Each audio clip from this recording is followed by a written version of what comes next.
and now I'm starting on an exposition about floating schools, and I'm trying to see what type of things what type of like requirements I'm doing in my worksheet. For floating schools, I write my feelings, and in this piece of work, I write my feelings and opinions about this because I have to, since I have to try to persuade the other person. I think I write these paragraphs nicely because you can see how they have a change, but still on that same type, like the first part is about the problem, and the second part's about my thing, and then it's more about how it's improving, and then more persuading. So I think. Okay, so let's talk a little bit first of all about this top one. It talks about the kind of writing that you're doing. So you've said that you are writing about your own feelings and opinions because it's an exposition and you want to persuade. Is there another, like it's not a fiction piece, so this one doesn't really count.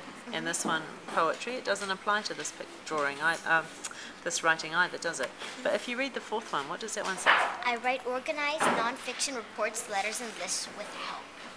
So you've drawn in elements of that, haven't you? Because you're talking about something that's real, floating schools in Bangladesh. So I think I also now help do my organized work since my first draft with help. Okay, so carry on down the list then. You've talked about the paragraphs. What else? I think I use strong verb and interesting language, but with no dialogue for today, because this, except for like as if I'm talking and telling them.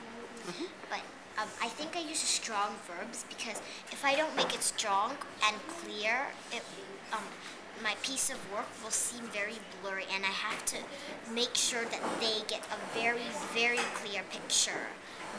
Because it's not like a nonfiction where you can think of a different picture than the author is trying to say.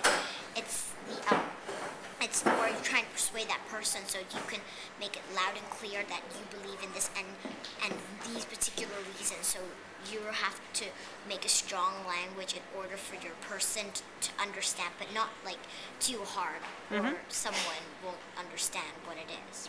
Okay. And I think I ask help from suggestions about my writing because if I just do it all on my own, it'll seem as if, because this is an exposition, it's extra important than my last work, because if I have to make sure that before I let everyone else read it, a few people can believe that this is a good thing, or they try, or they see my good points of view, not like, I don't actually agree with you because I didn't actually know all your facts, and I don't actually know them that well.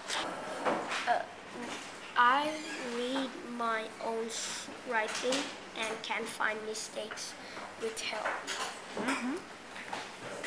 I have like some words, like I have like underline some words because I don't know what to spell. So then I just have to highlight it, and then I could check in the dictionary and change. Oh, good strategy. Okay, so what about, like you've written a short story really, haven't you? And you're trying to write like a newspaper article. So you said before that you were looking for interesting language. So maybe you'll be able to say that you can do this soon. I sometimes find and use interesting language. And that's something that you're doing? Yeah. That's what you told me before. And you said this too, you said I listen to other people's ideas and give other people suggestions about their writing. When you were describing the peer conference to me, you told me that you did that and that you should stay open-minded. So that sounds like maybe you do that one as well, do you think? I sometimes use other people's ideas about my writing to make it better. Yeah, I could. So maybe you're good at this listening to other people's ideas part, and you're still working on whether or not you go back and use it.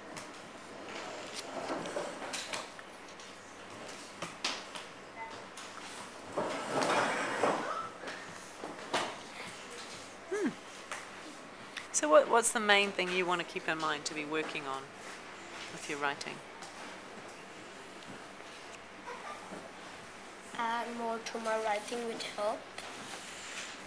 you said you could do that one. So, see something over here that extends that a little bit? So rather than just adding more, are you looking to add description and detail with help? So like an example of that with your writing here would be that you'd made sure that the reader knew what the snake looked like, for example. Do you think you did that, or would that be something you needed to go back and add? I think I have to go back and add. So that you're doing that exact thing then, aren't you?